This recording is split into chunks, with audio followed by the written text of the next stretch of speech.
How to fix Facebook pixel issue on your Facebook account. Hello guys, how it's going with you? Today I'm gonna show you and share with you how to fix this problem. Just watch this video until the end. So let's start. First, you will just open settings of your phone.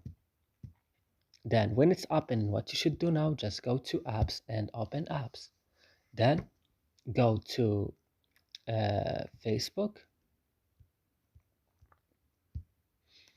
And on Facebook, go to storage and go to the bottom of the screen and click on clear data. Then click OK. And that's it guys. I hope this video is useful for you. Do not forget to like and subscribe in our channel and see you in another video.